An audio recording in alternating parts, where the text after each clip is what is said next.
We're talking about who's going to be more genocidal, who's going to be more fascist. Here's an idea. How about no genocide and no fascism? How about that? How about we make a choice for that? What everyone understands who's been following closely is that everything that's happening in Gaza is a laboratory for the rest of the world of American policing and global policing. Everything they're doing there has been brought to America and will be done more and turn American cities into mini Gazas. We are on the path to a dystopian and possibly irreversible police state, the height of fascism that is happening under Democrats and Republicans in a bipartisan way. So you can't tell me to talk about fascism without talking about that incoming fascism and exclude the 69 plus top cities that are planned to be mini Gazas later on. Hey Chuck, how's it going? It's going great. Great to be here. Well, guys, for everybody watching, this is Chuck Modi. We're bringing him on today because for years that I've been organizing and doing this work, Chuck's one of the few journalists I have seen on the ground dedicated covering just about every movement that has cropped up in the last 10 years. Important movements from Medicare for All to abolish ICE, Stop Cop City, and Black Lives Matter, and now, of course, is covering the pro-Palestine, anti-genocide protest. So we brought Chuck on today we're going to be talking a little bit about the zeitgeist that happens every election cycle, the churn and turn and the 15-minute flash pan of issues that are still impacting people that are struggling, and that we're seeing the same pattern now, even in the wake of a genocide, which is insane. I never thought it would get quite this extreme. We'll be talking a little bit because Chuck's been there the whole time that, I used to work at a brand new Congress, Justice Democrats back in the day, trying to run out of the anti-establishment candidates that we were running, and then sort of watching everything shift further and further and further right within the Democratic Party, and the public sentiment oddly is shifting left, not right. So the both parties are moving away from where the public are, and what it means to protest, what it means to show up as an individual, in collective power to sort of move the needle on these issues when we're up against a brick wall. So Chuck, I gave a little bit of an introduction, but I would love to hear you talk a little bit about the types of movements that you've covered in the past and kind of what got you into this work and why you love it, if that's not too much of a loaded question. Well, it's a good question. And while, I've done activism and journalism going back more than 12 years ago, really Trayvon is the time I said, let me go out and interview people, right? Now, I went down to Gina 6 in 2007 in a 24-hour bus ride, and I was there and I interviewed some people, but consistently it was Trayvon. And the reason I go out, and anyone who knows me or has been interviewed by me knows I just have the same question. It's really easy. I have one question. Why are you out here today? As I always ask, why are you out here? Blank, open canvas. For a couple of reasons, is that the mainstream media criminalizes the protester, denigrates the protester, makes the protester more stupid, makes the protester clueless, basically lies about the protester. And in my experiences being around protesters, I saw intelligence, I saw conviction, I saw goodness, I saw people who wanted to help each other out. The best people I've ever met have been on the protest scene. People who want justice. And I have to say, it's not just want justice. The people most knowledgeable about any given issue are the protesters. I mean, any protesters, but there's a subcore of protests that know every little detail about an issue that the general public does not. So I want to expose that. And when I ask you, why are you out here? I want to show what you're not seeing on CNN, what you're not seeing on MSNBC, which you're certainly not seeing on Fox or any of these other channels. So I've been really doing that since Trayvon. I went out to Ferguson, Standing Rock. I was in Charlottesville. George Floyd, I was intensely involved. And in Free Palestine protest, really since 2014, that was a big coming out for me. My background's Jewish, so I'm Jewish, and at that time it was a declaration of I've been lied to, I'm coming out. I'm going to cover this Free Palestine rally. That was 2014. And I've been covering it really for 12 years now. And, there was a time that the masses that we see who are not scared of retribution, though there still is retribution for Yeah. people who are anti-genocide. I've never seen it like this, and for good reason. And it's in many ways, it's a beautiful thing amidst a horrible genocide that there's nothing good to say about. And so I've been really doing the same thing for the past 12 years, and it's to really to uplift the protester and uplift the people on the ground. The last thing I'll say about that is, in the age of the cell phone, we don't have to say voice for the voiceless anymore. Because first of all, I say amplify the unheard. We want to amplify the unheard. No one is voiceless. People ain't listening. So that's number one. And two, we don't have to translate anybody anymore. We have cell phones now. We don't have to be gatekeepers. Put out the cell phone and people will be amazed at what they hear and the intelligence and the answers that they get that they can't find on CNN. Not because CNN can't interview them, but because CNN doesn't want that message. Yeah, that's true. I don't watch much TYT anymore, but I did see an interview. A journalist went to Elliott County, Kentucky, Mhm, sort of the example of what you're talking about. Elliott County, Kentucky has gone Democrat for 148 years. They mhm. voted for a Democratic president, the longest running county anywhere in the country to vote, just blew down the ticket every year. And in 2020, they voted Trump. And so they went to interview the people and hear from themselves. And there's a lot of mythology, I think, especially in neoliberal circles, about quote unquote red states, Yeah, states like Georgia, Kentucky, Tennessee, West Virginia, North Carolina. All of these states used to be quote unquote blue until the Democratic Party abandoned the 50 state strategy in 2005. And so there's no one running. Most of these seats go uncontested. But it was so interesting because they were talking to the people, and when they were talking to the people, there's this assumption that people in Kentucky are ignorant or backwards, or you can hear their accents. They've got my redneck accent. So the intelligence, though, the level of understanding of policy, the reasons why they want to vote differently, the reasons why either they're voting third party or they don't want to vote Democrat anymore. When they explained that, it showed an abundant knowledge of the actual policy itself. These voters weren't voting on just sentiment alone. Most of these voters are that they interviewed were extremely grateful and happy about Bashir, for instance, the governor of Kentucky, who is a Democrat. So I thought that that was fascinating, and that kind of the reason I mention this is because when you hand the mic to the people and you're actually out there interviewing people, you'll realize that even electorally and when it comes to the issues, people are often knowledgeable about what's going on. And now I feel like that's even increased because they don't just have to rely on mainstream media oh anymore yeah. as their way to get that information, right? Yeah, And when I was coming up, I didn't have a phone that I could look at to find facts. I think a lot of older people, anyone over 40 certainly, maybe when 35, has to get it through their head that the generation is coming up has access to information that we never had and is far more informed than we ever were because of that information. yeah, I remember, I've always been a politics nerd, but I remember trying to figure out what Bill Clinton was doing when I was young. You had to dig through, the internet was just out. Mhm.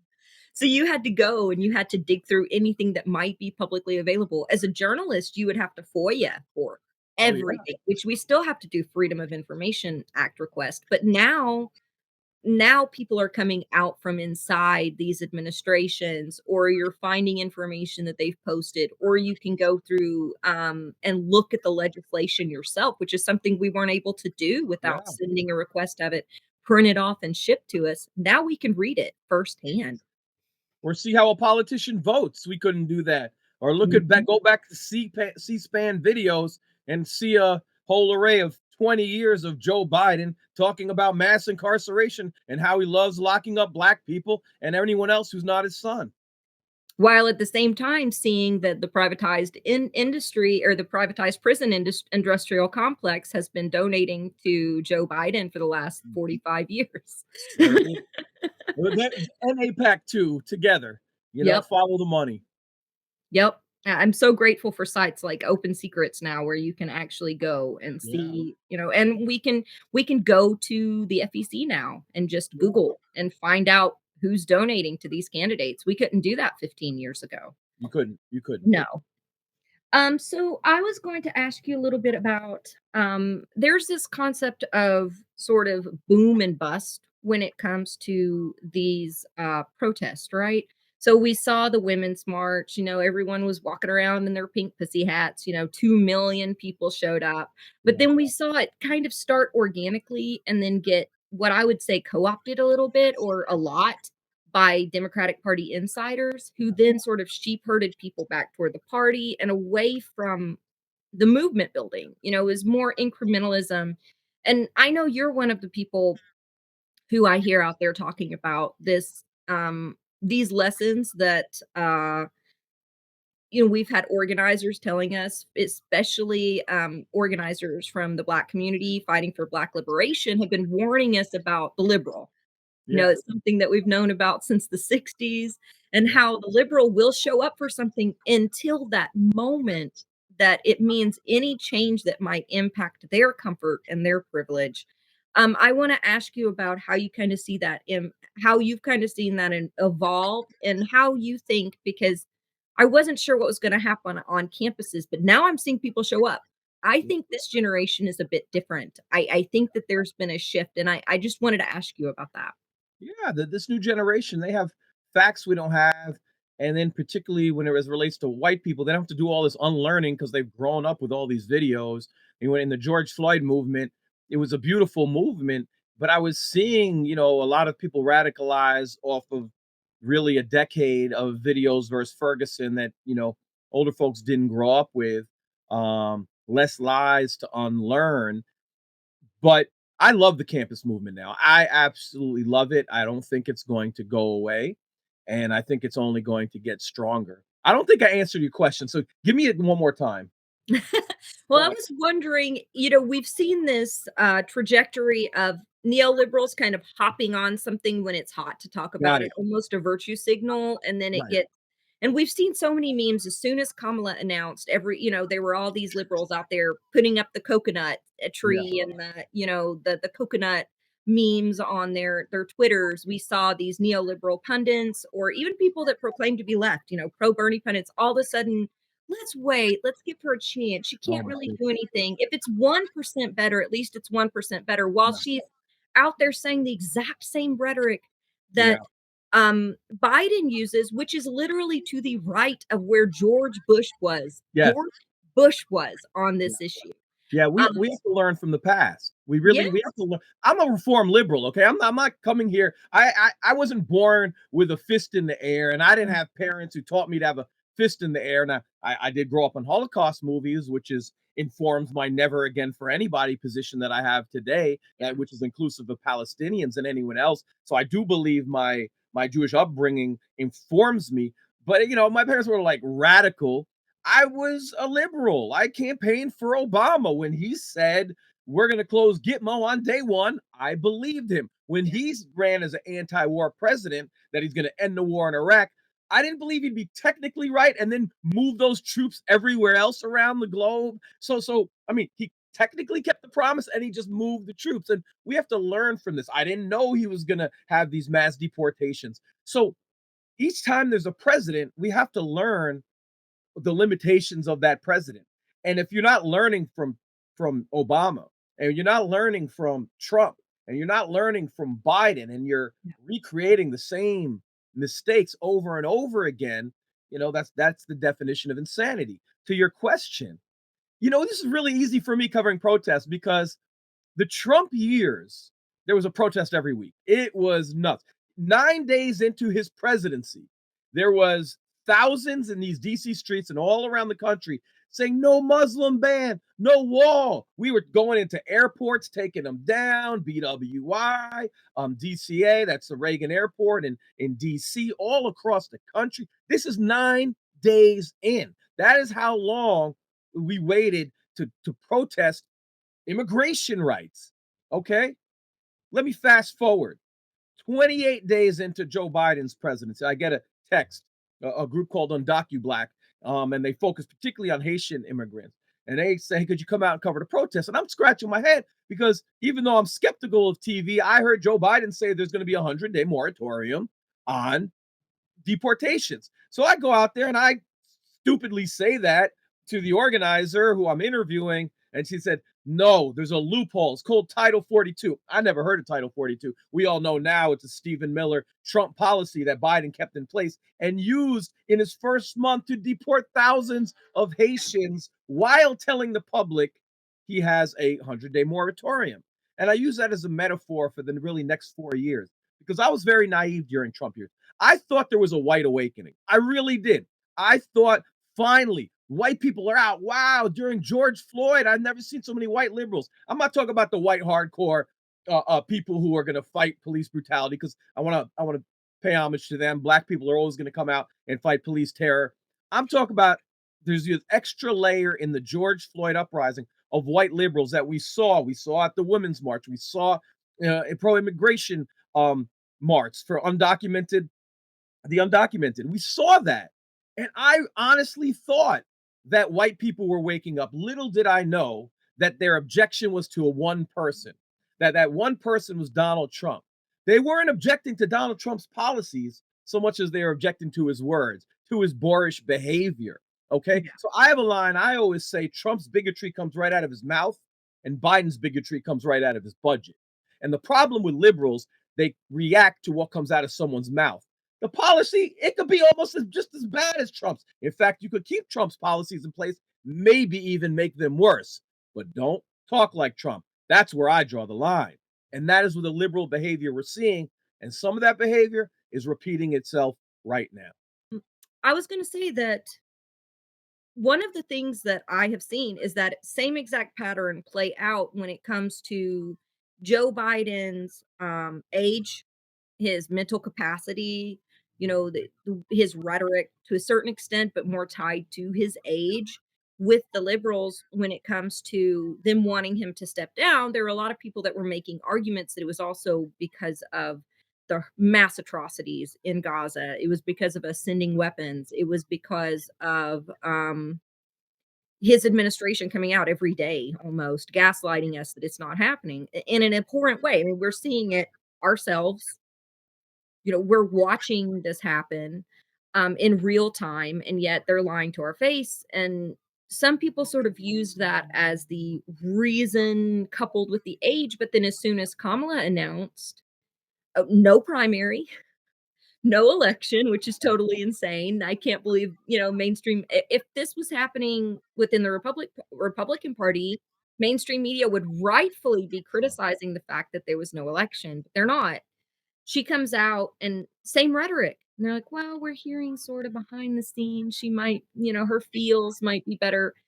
Then, she tells a crowd, "I'm speaking," you know, of anti-genocide protesters, and then the next day she takes a slightly softer tone with the crowd, and you have this mountain of neoliberals that are celebrating that slight shift in tone. So I think that you're right about, and I've seen it myself, you're right about the tonal shifts.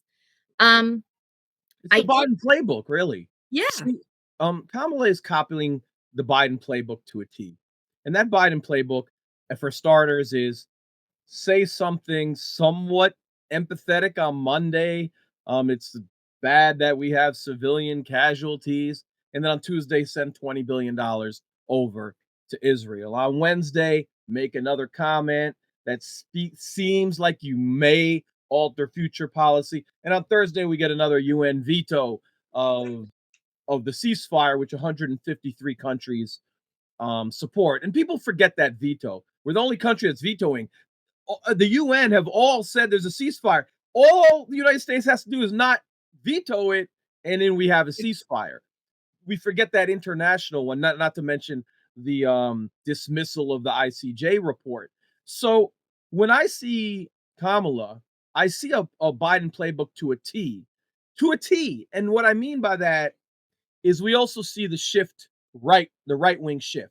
If you go back to Biden in the 80s, and sometimes I'll go back to Biden in the 80s, I'm like, that's so long ago. But I'll tell people he's never changed this since the 80s. It's not that long ago. It was yesterday or it's 40 years ago. And what he did in the 80s, he was running for president in 1988.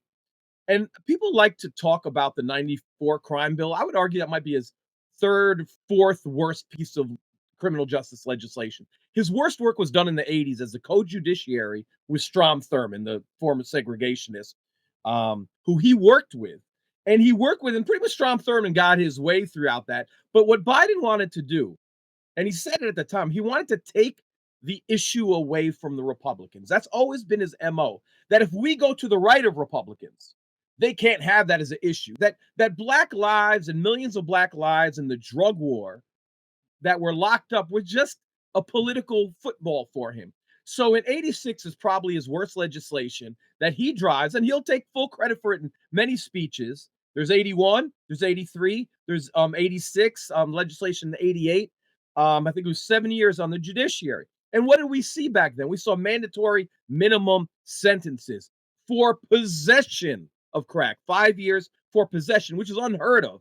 Yeah. Possession, 5 years. If you're a drug addict, if you're addicted, you go to rehab. No, it was for possession. What else did we see? We saw the crack versus cocaine disparity. That if you had a little bag that you put in your tea of sugar and you had a giant Domino's bag of cocaine, they were equivalent. Well, we knew the white people had the cocaine and black people had the crack. Right. And Reagan at first tried to make it a 21 disparity, which was already draconian. And what Biden did is said, no, I want 100-to-1 disparity because I'm tougher than Reagan. And there are these moments where Reagan was like, what the hell is this crazy guy doing? If you could imagine that the case. So he would go to the right. And then I didn't even get into so much into civil forfeiture, which is legalized robbery. The worst laws were made before 1994, and 94 was the icing on the cake. So people have to realize that, and he has kept that same MO since. So I'm skipping over a lot for our time, but I have many, many more Biden examples. But if you fast forward to what we've heard in the last month from Kamala, what have we heard? You know what? We have the most lethal army. We're going to be even more pro-war than they are. What did we hear? We heard, you know what? I'm tougher on immigration. I don't know her exact words, but it was something like that. She gave a really right-wing speech that if anybody could solve this, it's me. The toughest in decades, she What is said. it? Her commercial said her ad Yeah, said the toughest in decades. toughest in decades. So what is the campaign that we have seen? Oh, she comes out.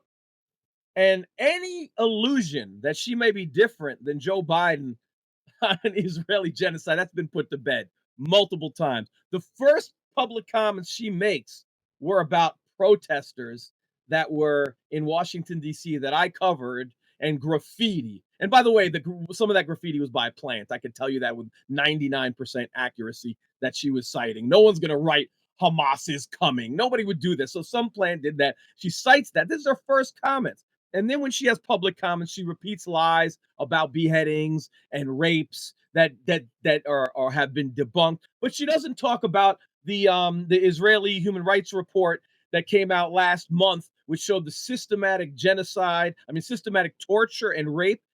The document is called Welcome to Hell on Israeli torture camps, and their conclusion about the torture, and it's a horrific read, just a horrific read. You're going to have testicles in that read. You're going to have rectum in that read. It's horrible stuff.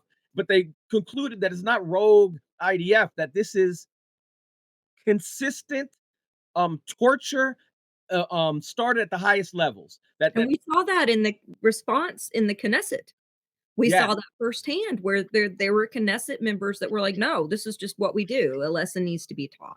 the lesson needs to be taught. And they were defending their right to rape. They were literally Mhm. had talk shows defending their right to rape. And I'm sitting here, I'm reading this report about the worst imaginable torture, thinking that what if I'm in this dungeon? And by the way, the vast majority have never seen a day in court. They're just 10,000 young, mostly young people, just pulled away. And I'm reading about this torture, and people are saying, hey, you know what? Don't worry about that. Do you want Trump? No, I want to end the genocide. Of course, I don't want Trump. And if you don't want Trump, maybe you should help convince Kamala to help end this genocide. Use the UN. Stop giving money. Any of those things. Do you really not want Trump? Then pressure Kamala to not torture those individuals in that prison and end the genocide. So if you're serious about that, that's where you would be. But I'm starting to think the people who say, oh, you're helping Trump, don't actually care what happens to the Palestinians. And one last thing. The biggest liars, and it's like an AOC line. What conditions do you want to organize under? Well, I heard that 4 years ago. And the people who were saying we would rather organize under Biden never organized. I saw Medicare for All movement go poof, disappear. I saw the police post George Floyd movement go poof, disappear. Joe Biden was a sedative on radical politics. He was a sedative on the protest movement, and everyone went home. And you don't think that Kamala Harris is going to be more of a sedative? That is what's going to happen. Those people who are saying we need to organize under Kamala won't be organizing, and I don't expect them to be. Yeah, I completely agree, and I think a sedative is a great way to describe it. It's an excuse to be able to look away, say things are being taken care of, go back to the day to day, not have to quote unquote virtue signal. I have a 2 clips to play for you, but I'll play the AOC one first, and then we Right. can react. You've probably seen this I'm one. pretty sure I have, yeah. Oh, yeah.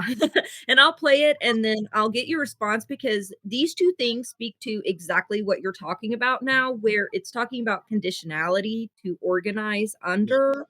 Um, but before I play this, I'll remind people AOC has not talked about Medicare for all Right. in a year and a half. Mhm. In a year and a half. So let's play this really quickly.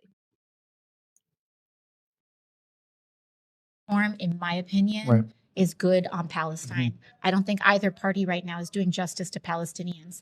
That doesn't mean that they're the same. I think that a Donald Trump presidency would be absolutely catastrophic. I mean, he's coming out here saying, finish the job of a genocide. There's a lot of people with our politics that are having a hard time getting there in terms of supporting Kamala Harris. How do you think we help them get there in November to beat Trump? Yeah, well, I mean, I think, first of all, it's important to emphasize how valid it is. We're looking at over 40,000 Palestinians that have died under Israeli bombardment.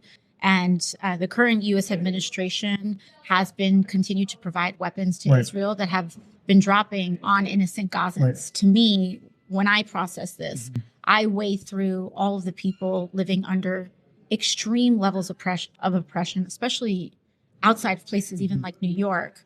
I think about the women that are bleeding out in ER rooms because they live in red states. I think about trans kids that are living in places where their entire families are trying to figure out if they need to pack up their entire lives and move somewhere else. We have to hold all of those things at once. And so to me, the conclusion that I've come to is having more people suffer to put on top of the already horrific suffering that's going on in Gaza is not something that I think I'm comfortable with.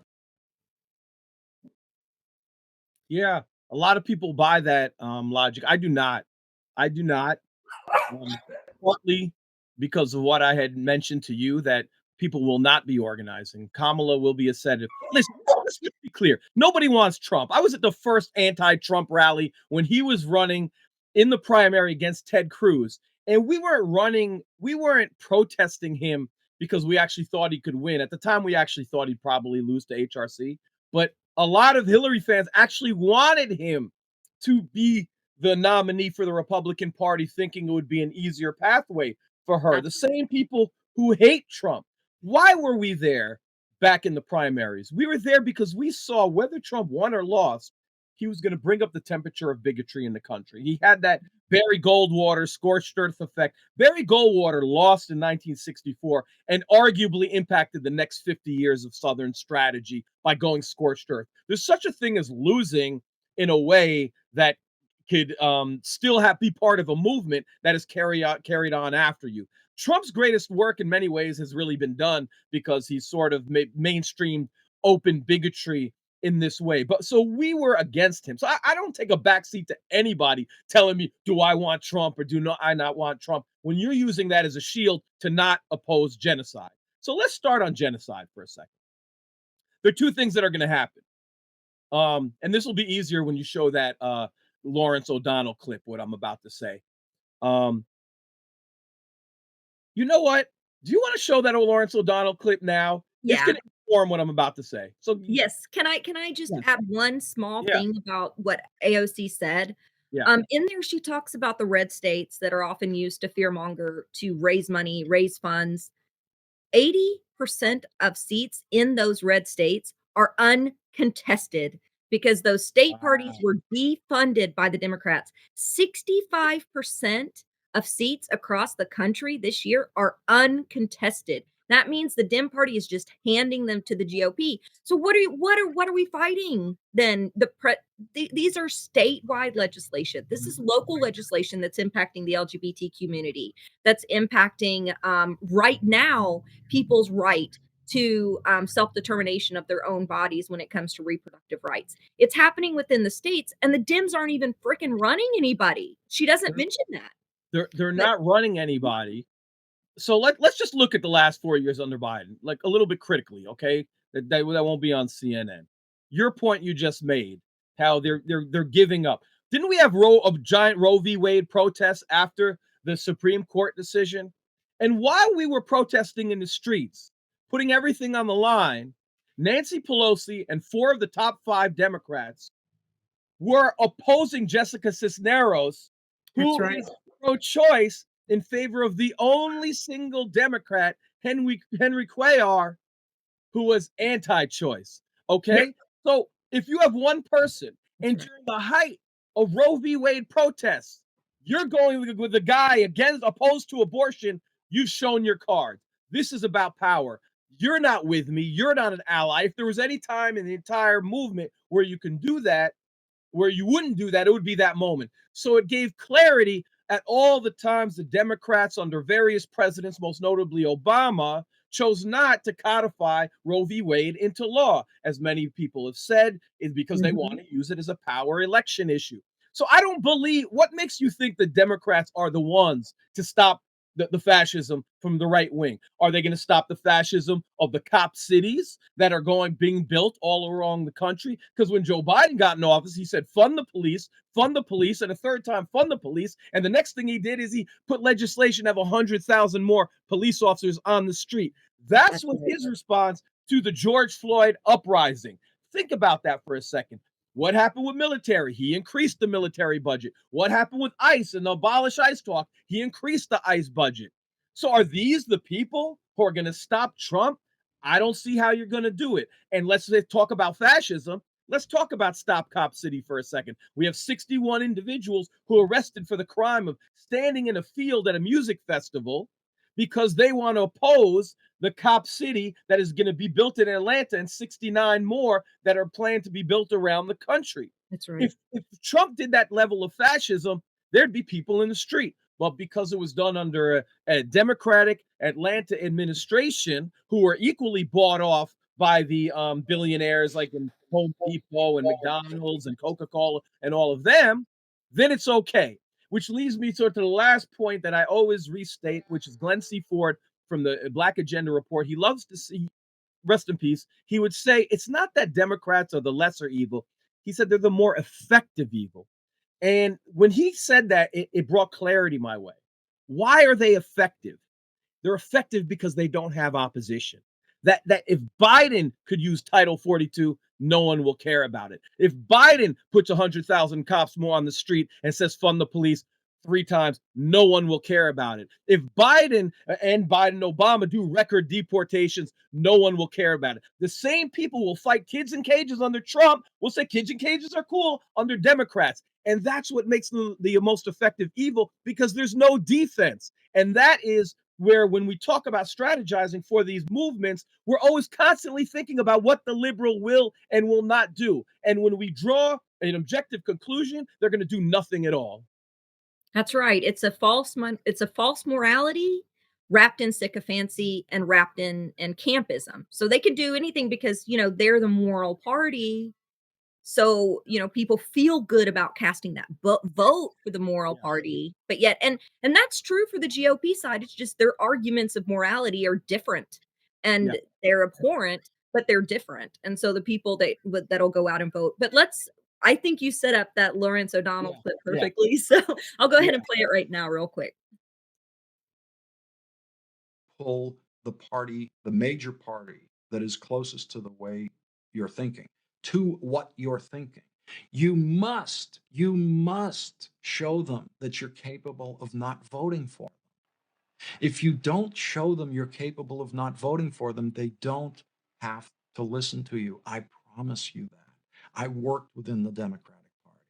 I didn't listen or have to listen to anything on the left while I was working in the Democratic Party because the left had nowhere to go.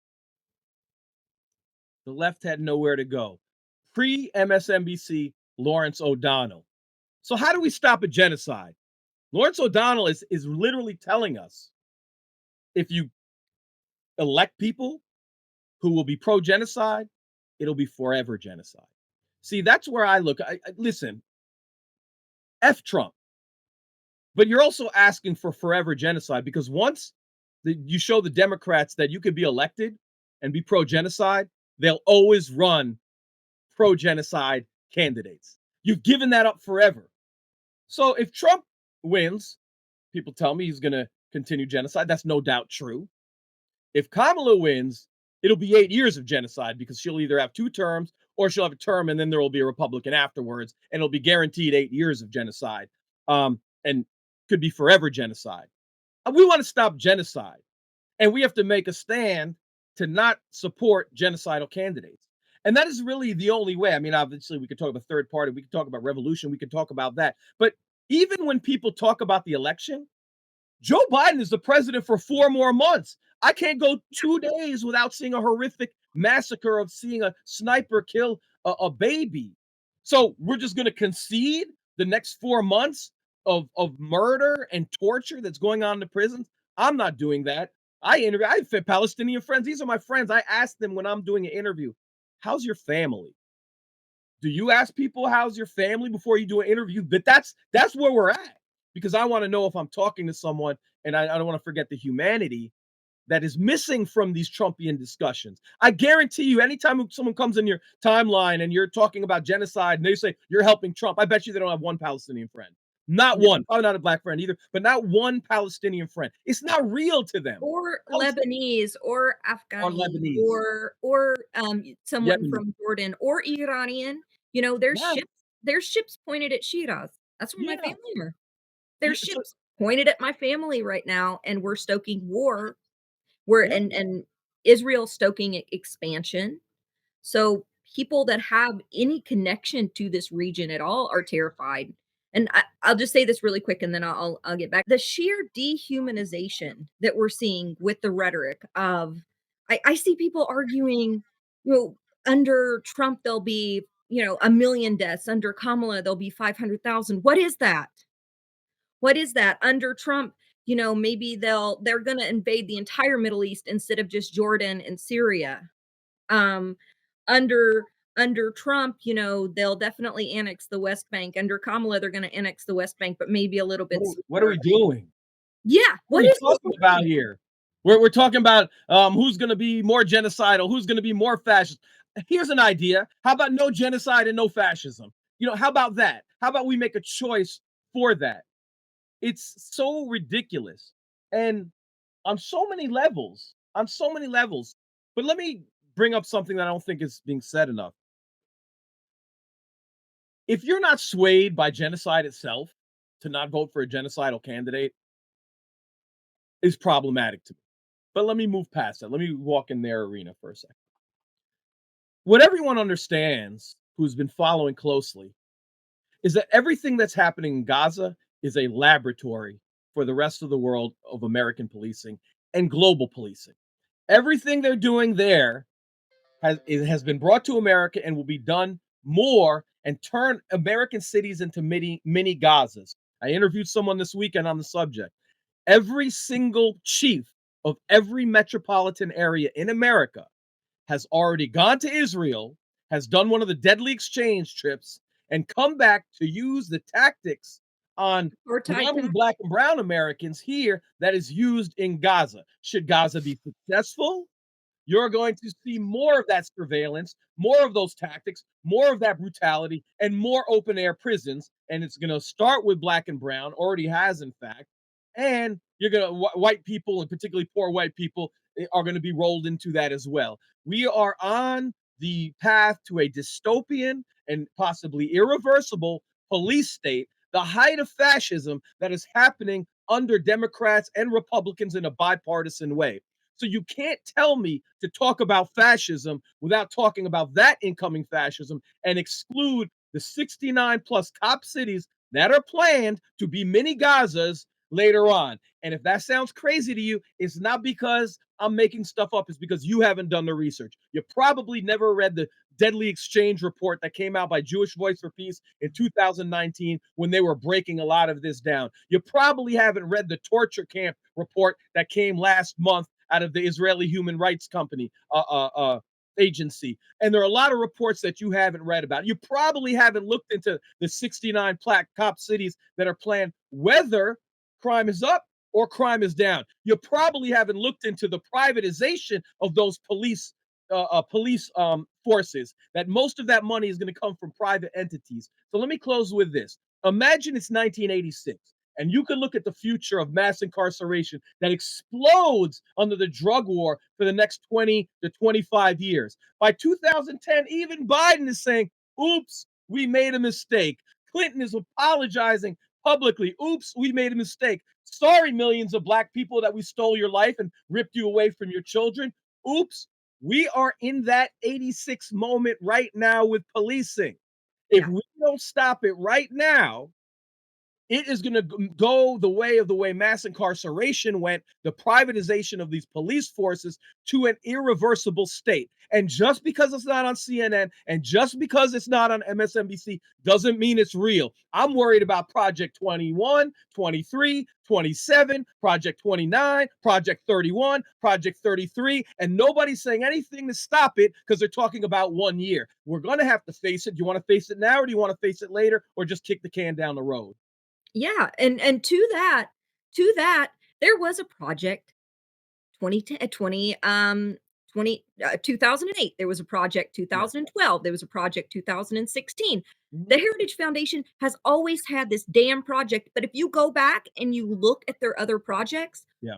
the Democrats have already helped the Republicans. They've worked together to succeed on everything from privatizing our healthcare industry and defunding our clinics, which provided almost everything for free for people besides Yeah. surgeries. Like, you used to be able to walk into a clinic and get abundant healthcare in the United States. That was completely privatized under the ACA. Yeah. Our college tuition was cut from 85% subsidies. That meant that the government paid 85% of our tuition, down to now they only pay 9%.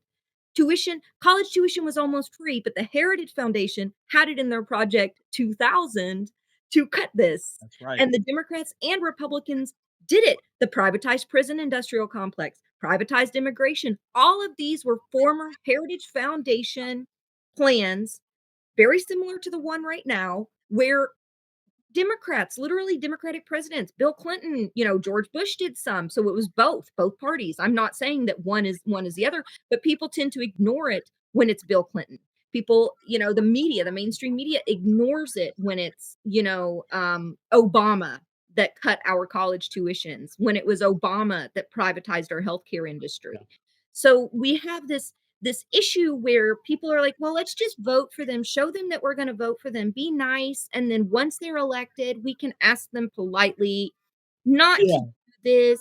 But if they know that you're not going to vote for them, they're never going. I'm going to tell you something. I've done 100 races, and I have gone up against many establishment Democrats. And what they don't care about, what the establishment does not care about, is their guaranteed voters. They could two shits less. They know that you're scared enough. You're going to vote for them no matter what, because the GOP is authentically scary.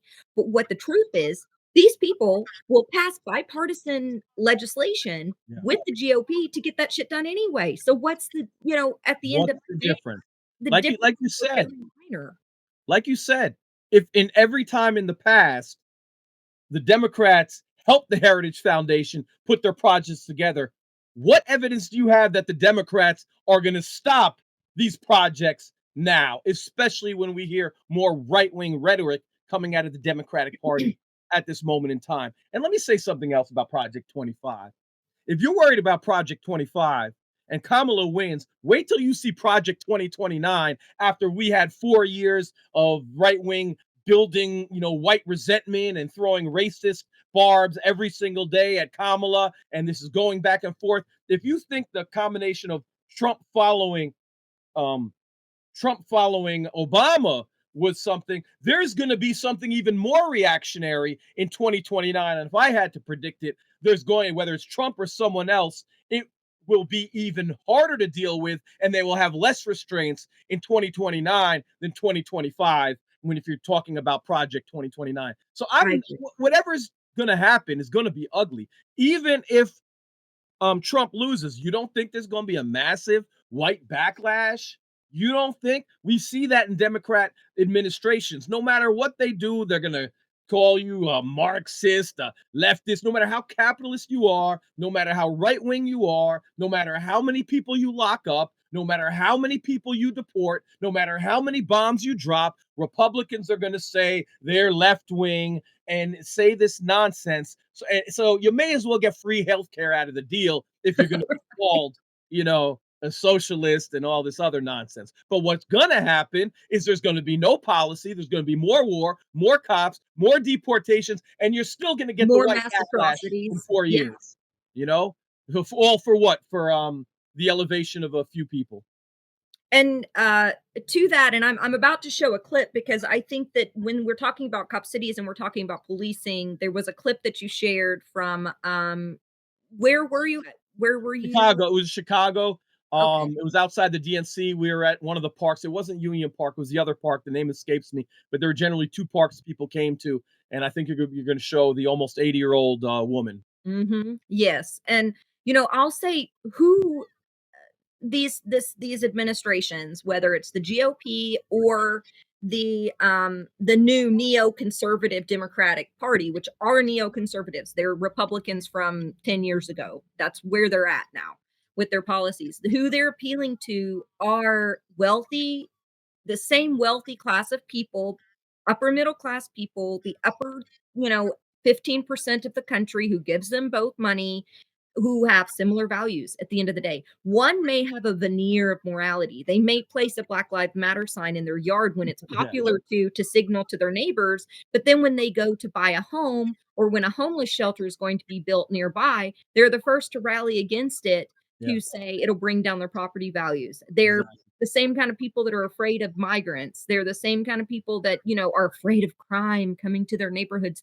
It's people that are extraordinarily comfortable that are terrified because they do see that the our country's crumbling around them and Yeah. that poverty is accelerating and that, these are the kinds of people that are exploitative bosses, that are landlords that will, run slum lords.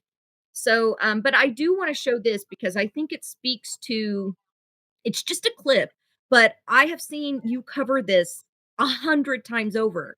Yeah. Police coming in almost like an army, like they look like it looks like the Clone Wars Yeah. from Star Yeah, Wars. I happened to be standing right next to her, and I was talking to her, and I had the video on, so that my timing was perfect. A little lucky too.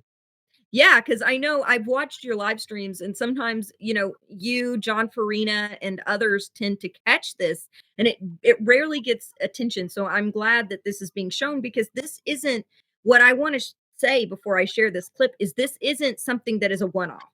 This is something that happens all the time at protests. So we'll go ahead and show it real quick, and then I want you to comment on sort of what you've seen increasing as far as militarized policing goes with these recent round of protests.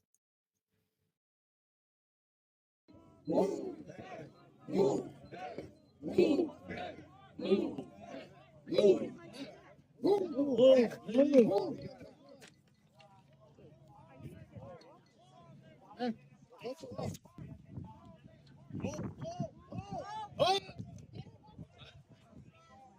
want me to get your phone? Are you okay? Do you need help? You need your walking stick? Can I help you up? I don't have a walking stick. Can I help you up? Okay. Can I put this to the side? Just help you? Do you need help getting up? Is there something that you dropped? Hold on. Do you mind if I can? Okay, ready? Oh, thank you, sir. Appreciate Yeah, that. you got it. You got it. Ready? Yeah. Oh, I got your glasses. You here? Hold on. Thank you. You're welcome. That's okay. I don't do bad for almost 80. Okay. And can I get So my yours, of flag? course. All right. Thank you for doing this. That was Yeah, that is how they treat an 80-year-old woman. I was literally talking to her right before, and I spoke with her after. I'm kicking myself now that I didn't exchange information. Something popped off, and I ran.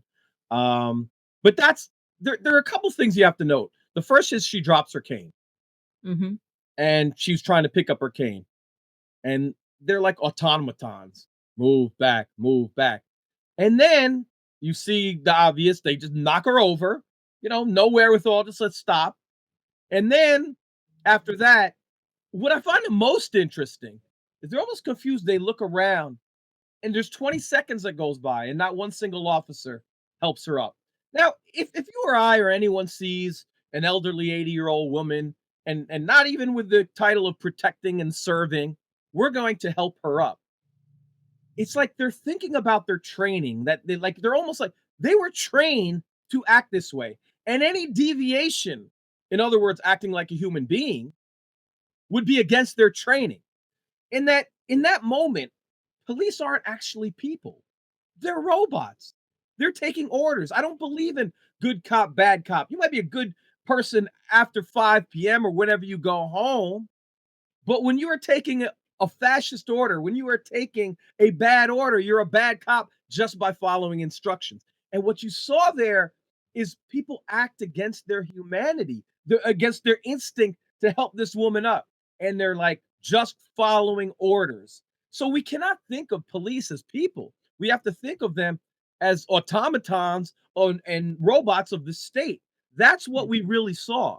And that is not an isolated incident. The night before, no, that night after that, that was Monday, Tuesday night, there were 70 arrests. There was 4 media members arrested for stepping off the sidewalk. And I would say probably 90% of them, the police instigated. 90% of those arrests. They wanted to show force. They tried to stop a protest before it happened, but it's at night. But the protesters were younger. But they weren't 80 years old, because people had a visceral reaction to that video that sort of has been blowing up. So it's okay to be aggressive and even more aggressive and put charges on other people. It's okay. There's a man, Steve, who I'm talking to, who just 1 minute before that clip was attacked, and he's facing a felony charge. They say he bumped the police officer. He did not bump the police officer. So I'm in contact with him because I want him to use this video as circumstantial evidence so he could get his charge reduced. So we're dealing with a lot of charges, but you need an 80-year-old white woman to make that apparent to everybody who don't understand how fascist these cops are. Yeah. Yeah, I remember watching the coverage of the DNC and the cops rolling in, hundreds of them, and it did bring me back to, and I went to several protests, during the Black Lives Matter protest. I've gone to, Abolish ICE protest, and I've seen this, but I do feel that it's going back to, potentially Jim Crow era, or it's different now because of the level of militarization. And when I look at these police, I can see in real time IDF apartheid tactics, because I've been covering and been aware of what's been going on in Gaza, in the West Bank, for a decade now. You know, I mean, I've heard about it my whole life being Middle Eastern American, but, you know, I've been actually actively following people like Abby Martin and She's great. others that have oh, she's amazing. Her documentary on the March of Return is one of the best things you can watch to put things like this into perspective. But I'm seeing in real time these apartheid tactics being imposed, the same kind of tactics. Now, when they quell protest in the West Bank, they get um it's the same kind of thing. They don't care who they burrow over. They'll Nope. stop. You know, 2 years ago, um, the journalist, I always forget. Rina Bullhorn, Yes, thank you. Her amazing funeral. journalist. They broke up her funeral. The police, and it was similar things. They were knocking people over. They came in full riot gear to a funeral. We're going to Revenge after an Israeli IDF sniper killed her. And yes, and you know, I want to say something about her because I interviewed a lot of Palestinian Americans afterwards and Palestinians at protest when that happened. I think it was 2021. And I was told by one that she was our Oprah. We grew up with her every year talking about Palestine, what was really happening. She was like the most celebrated journalist. She also worked for Al Jazeera, and a number of Al Jazeera journalists have been killed. Most celebrated journalist in this area. And it hit me. What if an American sniper took out or an IDF sniper took out Oprah? Like what kind of firestorm would there be if that happened? And but when you take out Shireen Abu Akleh, who's also an American citizen, by the way, yes, she is. the leading journalist, and take her out and nothing happens, and you can't even fully conclude. They said she was probably killed by IDF after a lengthy 3-month report when everybody knew right away what happened because you could see video and she's falling down. And then the same people break up the funeral. The vengeance is disgusting. And it's Mhm. anti-journalism. So where are the journalists in all this? Are you for journalism or are you against journalism? Well, we've learned from this whole process, everyone has exposed themselves, especially all these Western journalists who don't care about journalism and only there to protect each other. Yeah, they don't care about the fourth estate. They're not covering I haven't seen a single report besides from you and John Farina about all of the arrest at the DNC protest and the other protest across the country during the DNC. No Yeah, one else has talked about it. And there is zero mainstream media yeah, coverage. When at least during the Black Lives Matter protest, there were arrests of journalists and the places like MSNBC. I remember John Lemon did a whole series on it. And they didn't do enough. I still don't think they did enough coverage of the Black Lives yeah. Matter protest and the truth behind it. And I still don't think they framed it right, but they were at least covering these arrests. And now we don't even see any coverage because it's pro-Palestinian protest because of the dehumanization. And I believe racism and colonialism, the Western colonial mindset, that you and I were both around post 9/11. Yeah. I couldn't get a passport for 6 years. I Oh, was denied wow. a passport. That's Yeah. something. It's Yeah. not easy to get one when your name's Zainab Abdullahi. Yeah, I suppose not. I just learned that today about you. Yeah. 6 years. But you know what you're saying is right. Also, we have to deal with the election year. I hate election years. It's such lying and cheerleading, and nobody wants to put out even genocidal truths if they think it's going to harm the Democratic Party in any possible way. So the reports we heard and we saw on TV is how little the protests were. They weren't little. There were thousands in the street. They were live. There was something going on there. But what the police did is they tried to bring you as far away from the DNC as possible, push you down blocks and blocks and blocks and blocks. And when you got in the field, push you out of the field. And if you waved a flag, arrested you for waving that flag. And when they actually went after certain protesters, particularly that Tuesday night of the DNC, and I interviewed many people who saw it, particularly my man Nico from Unicorn Riot. Unicorn Riot does some great work. Shout out to Unicorn Riot. Shout out to Status Quo. Shout out to Tino, who was there with me, who used to be at Status Quo. I could do this all day because there was great independent journalists there. Jinx Press. Tina And did in great any case, coverage. She did. I saw some of her interviews yeah, too. Jinx Press. doing great work. We all met each other. I saw folks from LA. It was a great meeting for us independent journalists there. So it was very cool. But I say all that to say is that they targeted people who were leaders. They targeted people who had flags. They targeted people who had signs. They targeted people who were on the mic, who were on the bullhorn. It was deliberately done to squash a protest. They targeted media. So I believe you're going to see a whole array of lawsuits, which they knew going in that would happen. And they didn't care. And they didn't care because they probably got these orders from much higher places. Whatever you do, don't worry about the lawsuits. Don't harm this DNC that's going on over here at the United Center. That was the priority. And so everything fed into that, and it's just going to be a bunch of lies between now and the election. And I think that there's a lot of fear, we've seen, and we won't get into it. We could do a whole podcast just about this, but we've seen, AOC go after Jill Stein. We've seen the ramp up against the Green Party, which always exists, but right now it's super intense. And that's because a recent poll from the CARE Institute noted that half of Muslim voters are going to be voting for Jill Stein that they had that they had that they had interviewed Yeah. for this poll. So that on top of the fact that that's just the Muslim subset. There's Middle Eastern Americans, there's college students, there's a I've interviewed a lot of Jewish Americans who've said that. ton. Anti-Zionist Jews that said, no way, not my name. And I'm speaking partly for myself right now. I grew up on the Holocaust. Never again means never again for anyone, period.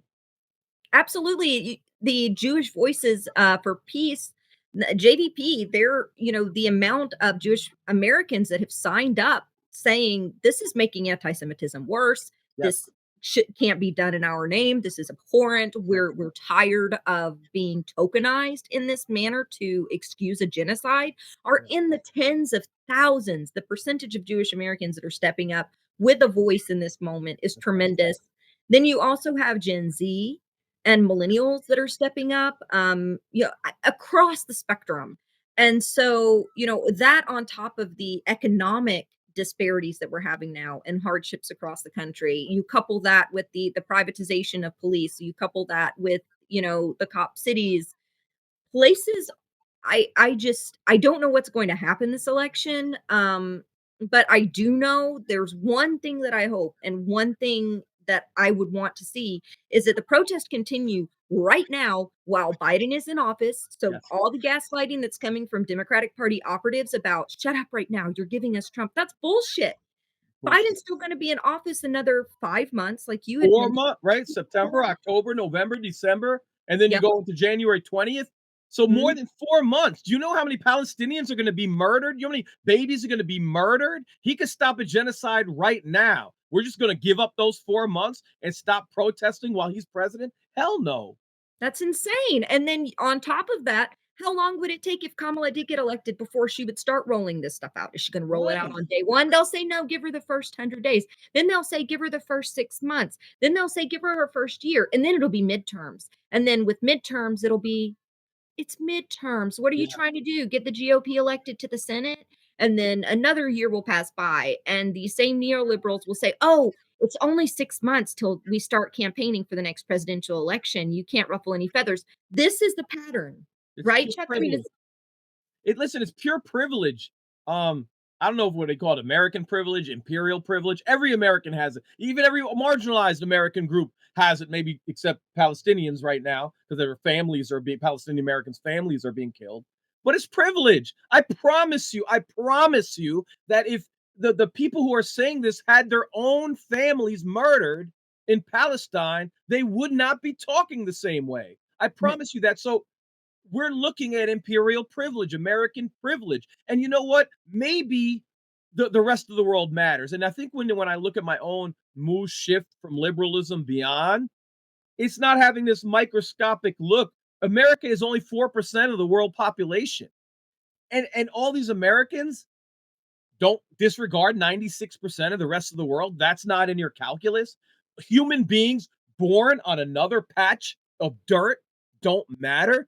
Is this the nationalism disease that we could fund the genocide? I don't want to be part of that disease. So the argument that I'm only caring about what's going on in these shores is ridiculous on two fronts. First of all, you don't ignore the genocide of people who are on other shores, whether it's the Holocaust or whether what's happening in Gaza and the West Bank right now. But secondly, it's not even a global issue. It's a domestic issue. Where do you think those billions are coming from? They're coming from resources that could be going to America. Where do you think those tanks and that surveillance and those machinery are going to come back to? They're going to come back to cities for policing in America. This is as much a domestic issue as a global issue. And if you're so myopic that you can't see that, you need to open your eyes, because by the time you figure it out, it will be too late. Yes, and on top of that, you know, our government would deserve sanctions, but we're staring down the potentiality of the globe isolating we are isolating the United States in that way too, and we've already been. We've been doing horrific things like this for what, 50 years? So but this is probably one of the most brazen, one of the most accelerated, one of the most horrific things we've done in modern history. I'll remove one of. I will say the most, and that doesn't mean it's the worst, but what I'm saying, it's the most transparent, right? Yes. There's horrific things going on in the Congo. It have been going on in the Congo. And I lose sight of that. And American imperialism has its sort of hands in that, a little less direct than Israel, but it's the most transparent. I can't see on my cell phone what's going on in the Congo, mostly because they can't afford cell phones. That's how bad it is. But we're watching it on our phones. So it is the most transparent, real-time genocide that's ever happening, which is exposing everyone. You can't wiggle room your way out of this. You can't move left or right. You can't Shakespeare your way out of this genocide. You have to take a stand. And we see you. We see the stand you're taking. And if you're going to sell off Palestinians, who are you going to sell off next? Poor black and brown people, then the next layer, then the next layer. We know the Jewish poem. First they came for the socialists. We're watching it right now. First they came for the Palestinians, and we know who's next. Yes. And with that, we're about to wrap up in just a couple minutes, but I did Got want me, to got play. me amped. You opened up perfectly to an interview that I think you did yesterday Right. with a Palestinian American, and what she had to say, I think, is the epitome of sort of this arrogance and this isolation and this dehumanization that we're seeing that's dangerous for everyone, but especially dangerous to Palestinians right now, and to Middle Eastern Americans. But I wanted to play her interview because her words, really set with me. I have family who passed away in Gaza. My cousins recently lost their mom, and as well as multiple other family members, and that has been so devastating for me and my family. And it's been hard to even grieve in this space because Georgetown politicizes grief. Georgetown politicizes grief, and the Democrats politicize her family's getting killed. And it's hard to do these protests because, like, I spoke to her for like 25 minutes, and I just put that clip out quickly in response to somebody who was saying some foolishness. You want Trump? I'm like, tell it to her. And that human part is removed. That's what really kills me. Like, I'll be honest, that's what really kills me. Like, we're having this discussion, you haven't even paused to think about what you're saying when you're like, oh, you secretly want Trump. Like, I secretly want that woman not to have her family murdered. I don't secretly, I publicly. Why don't you care? Are Palestinians not human to you either?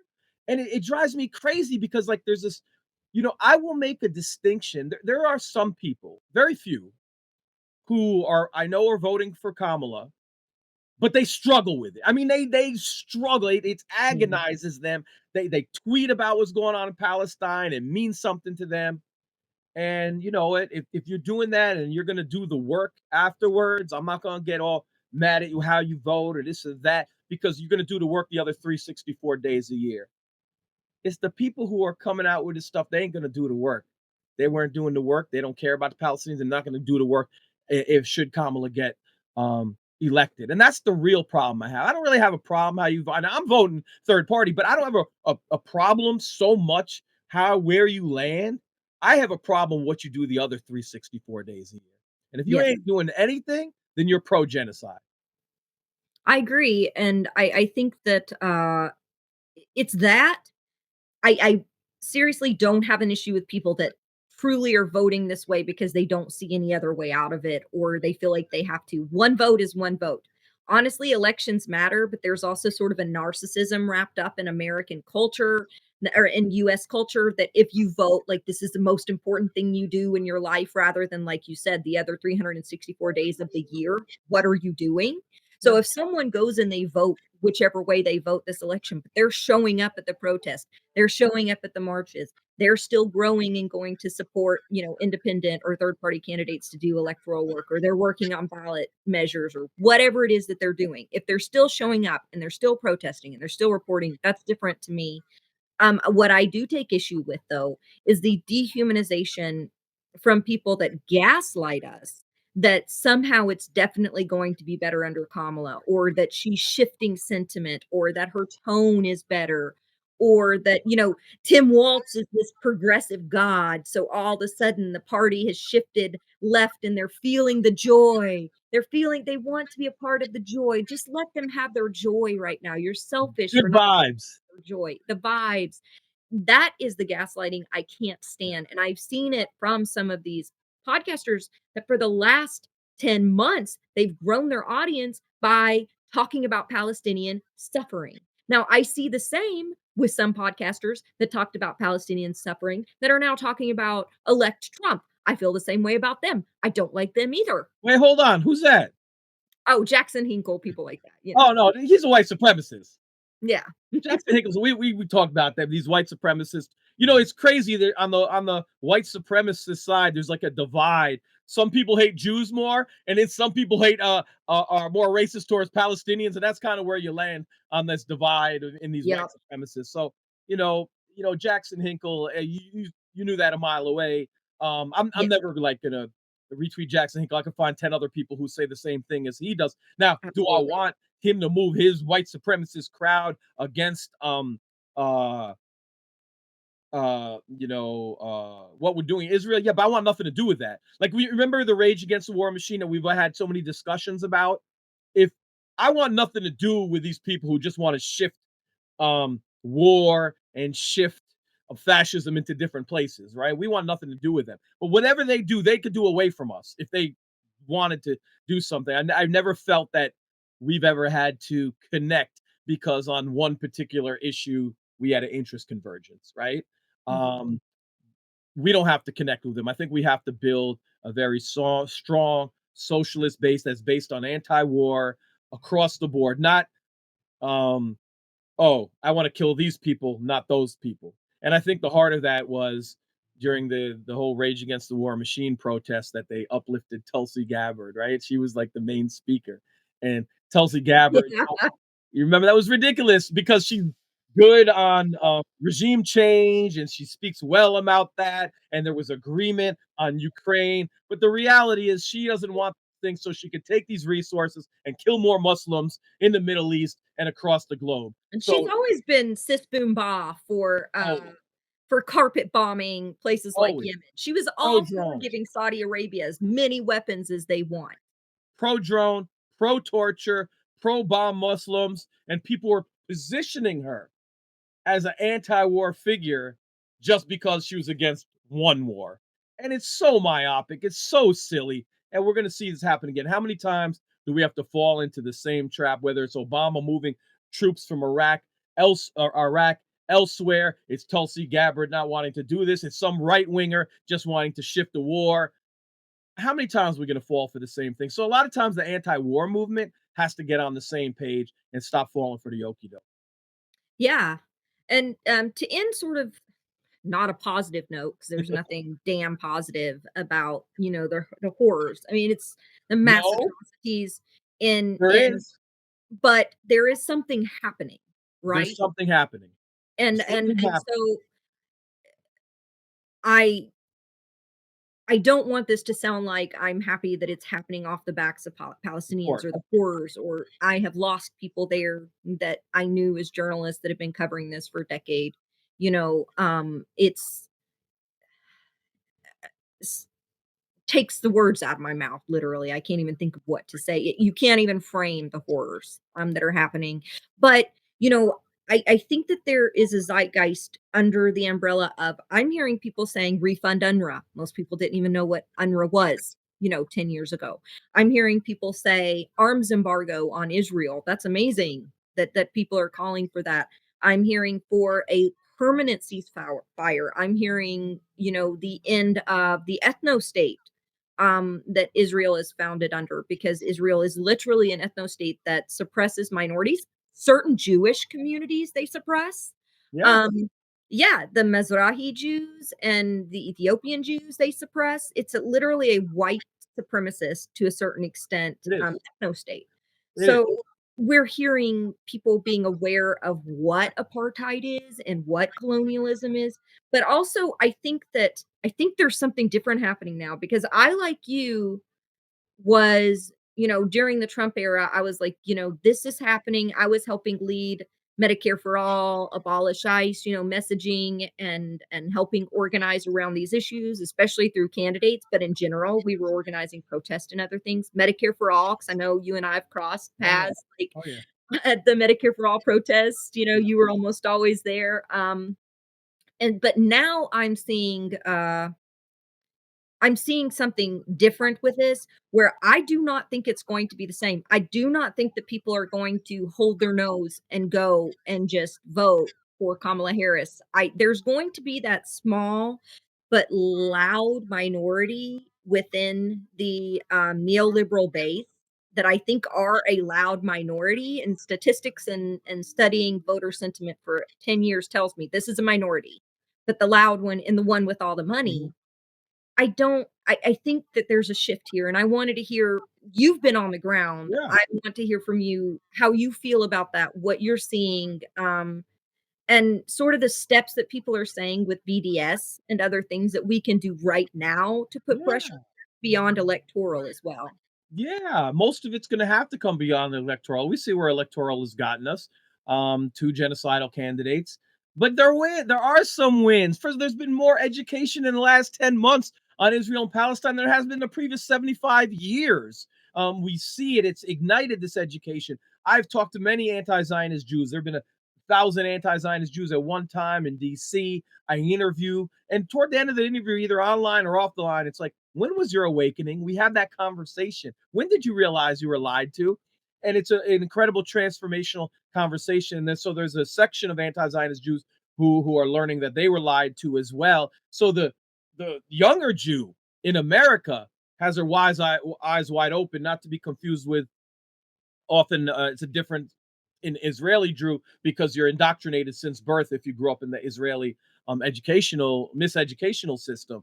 So, Mhm. but listen, Louis, we had a statement from Starbucks president recently about they're like having a horrible time because they lost billions and billions of dollars. McDonald's Mhm. has lost billions of billions of dollars.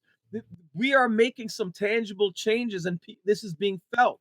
And at the tipping point, when those billions of dollars start to outweigh the benefit of the APAC and the IDF and all those other things, well, then at that point in time, we're going to see some change. So we have to continue with the boycotts. We have to continue with the protests. We have to continue with strikers. There are different striking unions that have come out, and we see little examples here and there. During Columbia University protests, there are bus drivers who wouldn't take people who were arrested. No, I'm not going to do it. We need a mass movement that shuts down the economic value of genocide. I think it's called Maersk, Maersk. There's a mass movement against this shipping company because they ship all weapons and supplies to Israel. So there's a mass movement right now.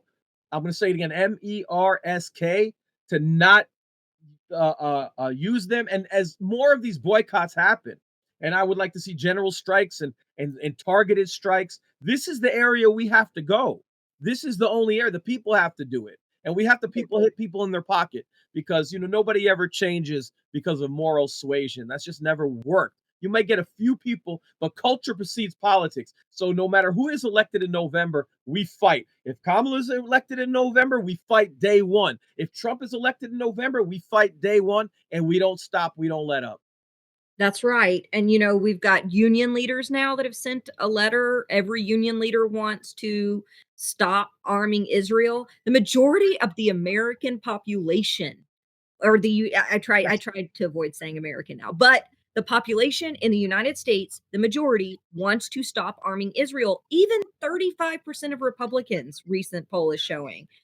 60 to 75% of Democrats, and nearly 90% of independents. So, but who are the majority? The majority are independents. 2/3 of the country are now registered or identify as independent. Wow, I learned that today. Oh, really? I'm telling you right now. It's so crazy because the people that identify as Republican or Democrat are now only around 13% in each camp of the Very US interesting. population. So now Very you have about interesting. 70% of the population that consider themselves independent. Yeah, and we have to keep up the campus movement. So that's Yeah. where I'm going to be. I'm going to be trying to uplift these incredible, amazing students that I see, because they're facing serious repression by their Where can university people leaders. follow you at so that they can hear their stories? Like, we were At showing Chuck Mo D1, at Chuck Mo D1 on Twitter or IG. That's where I'm doing it for now. I don't have a writing spot at the current time. If you cover Free Palestine protests, you don't have a long-term writing spot unless you write for a progressive agency, which ideally what I'd want to do. But so Well, that's you where I'm can write for my Substack anytime you want. at. Okay.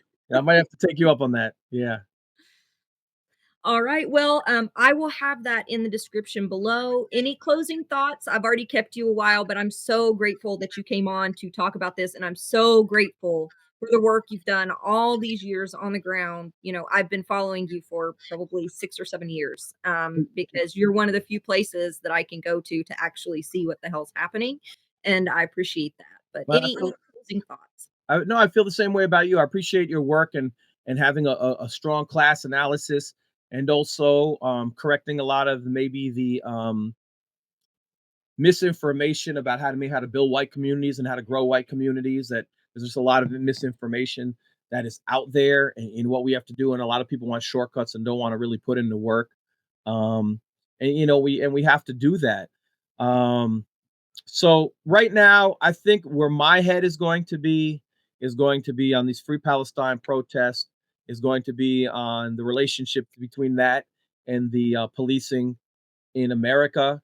We had a young man who was killed in D.C. this past week. We're gonna have a vigil for him tomorrow night, so look out for that. And we just have to not shut up. That's everyone. We have to not shut up. They're waiting for us to be fatigued. That's what they're waiting for. They're waiting for it to die out. And I don't think they understand. I don't think Biden and Kamala's advisors are giving good advice, because they're probably giving advice that was sound based on history. They're probably giving advice that worked in the past from, I'm just saying, purely strategic point of view, not a moral point of view. And I don't think they're in touch with the movement that's going on in these streets. These kids are on another level. I'll end with this one example. When the 6 young people were expelled from George Washington University, I was covering that encampment, which included all 9 universities, because all 9 universities, their leadership were invested in weapons manufacturers. So all 9 universities were there. And there were there were first 6 students who were like suspended, about to be expelled. And I'm talking to them, some off the camera. And the attitude wasn't like, oh my God, I'm going to be expelled. The attitude was, if I have to get a degree from this genocidal university, well, I don't want your degree. You could keep your degree. Like, it was on that level of rejection. They were rejecting the university system itself. Now, their parents may have a different point of view, but I'm just telling you where the young people were at that moment in time. And you're seeing an understanding that the university itself is the tool of the state, is the tool of Boeing, is the tool of Lockheed Martin, is the tool of Department of Defense. And they were saying, this is not about education. This is about destroying our planet, and I don't want to be a part of it. So I'm thinking you're seeing something much deeper on campuses than maybe people realize.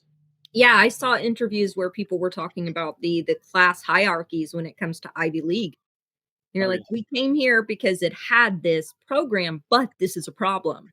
And I was like, "Wow, somebody's at Cornell talking about the class analysis of, like, the Yeah. Ivy League schools and how these schools have funded wars and genocide since way back, the Vietnam War or, the Yeah. Korean War or." So, yeah, Well, you know why? You know why? And I couldn't have said this to you last year. I was interviewing a couple of young people from Howard, and what Howard University is interesting because they got about $100 million contract last year, or the year before, with Department of Defense, one of 15 universities that have it. That's And crazy. what they do is they get their computer engineers, their computer science folks, the best minds that Howard has, a couple of professors, and now you have all these interns. And the reason the Department of Defense loves to get these interns to help think about how to make the next bomb that could kill Palestinians better and then ultimately bring this weaponry back home is because it's cheap labor. It's a labor issue. They infest themselves within the universities because they can get free labor in the universities and get these PhD students and grad students to help kill better and not pay them anything. So it's a labor issue. And I didn't put that together till they broke it down for me. So I learned a tremendous amount from the organizers and protesters. That's I that makes sense Yeah. because there's a lot of, businesses, a lot of corporations that farm internships and Yep. exploit college students, but knowing the military industrial complex does it as well is Yeah. next level That's their insanity. labor force. Yep. That's crazy. Well, thank you so much, Chuck. I am so Thank you. glad, that you joined me today. You're my first official interview for Bullhorn Bulletin Oh, launch. I am honored. I am honored. I'm the first. I'm honored. So sorry if I was a bit rusty. I'm still getting No, my you're feet all wet, good. but it was so good to talk to you. And Good. please, We- everyone, I would love to see you follow Chuck. Get out there. Let's not give up. Like Chuck said, day one. Day And one. now today, because Day Biden is one. still in office. And next time I'm on board, we'll have that whole rehash in detail, the whole Fred Hampton discussion and how the young patriots are hijacked and used for right wing or libertarian reasons. So that's our next one we talk about. Okay. Yes, I that's so funny because I was gonna message you and be like, "Hey Chuck, you wanna come on and have the Yeah. Fred Hampton We need conversation?" we need to have that combo because you and I have spoken about that a lot. Yes, and it's very frustrating, and we're seeing that being used now, to paint Kamala as some kind of revolutionary that's up there with, like, Hampton or Malcolm X, and Uh, I just yeah. Yeah. blows. No, can I give you a bigger that blew my mind yesterday? Yeah. There was a video or a picture, a video of Kamala, and she's speaking to a young girl, and the young girl says, "I'm speaking" shirt. She has a "I'm speaking" shirt. And for anyone who doesn't remember where that originated from, it was protesters who wanted to stop the genocide in Gaza were making their voice heard. She said, "I'm speaking." And "I'm speaking" became this feminist moment to stop a genocide where the predominant person who is dying are women and children. I think over I can't believe the from 63 women die per day in Palestine. And I get the whole "I'm speaking," every woman has been interrupted a gazillion times, but this ain't that. Or You know? when she did it to Mike Pence. It's completely different to do it to Mike Pence and then have that go viral than to do it to mothers who are screaming to stop the genocide Yeah. because their family are being bombed. Feminism gone wild. If this is what American feminism is, then we got a long way to go because that's just I mean that was just hurtful that you're so in a bubble that you can't see murderers at the end of this. That your own social interpersonal interaction transcends mass murder. And I think that is such a height of American privilege because most Americans never had to worry about a bomb being dropped on them, maybe save for Philadelphia and the move in the 80s. But besides that, we don't worry about bombs. And that lack of worry is such a deep integrated privilege that we can allow that moment to become a feminist moment while 63 women in Palestine die every day. It's crazy. It's really sad, and I think you're absolutely right that it is a privilege, but I that America that people in the US have, but I also think that and Gen Z is the largest voting bloc in American history when we're talking about electoral, Mhm. but the work that they're doing is far beyond that. But it's not just Gen Z, it's that these are the children of people that have been sick and tired of this happening for generations. Yeah. You know, and as this bubble grows of people that are being eviscerated by this system, the community that are gonna be able to come together to work outside of this system, to be able to combat this system are going to keep growing. Hopefully. Maybe I'm being naive, Chuck, but, if genocide's not a red line, what the fuck is? Hey, are you having a purity test right now on me? Is that what's happening here? Yes. I never thought in a million years genocide would be called a purity test. You're damn right it's a test. Yes, I I mean, remember it's the most basic of humanity we're talking about. yeah, I remember the days where everybody was against genocide. Yeah. And that kind of that brand of fascism, which we're Right, seeing regurgitated, yeah. that's right. Well, So, thanks so much, my friend, for thank stopping you. by. We'll schedule the Fred Hampton talk. You got it. Check Honored to be down the in the first. details for all of Chuck's information because it's going to be there so you can go and follow these actions.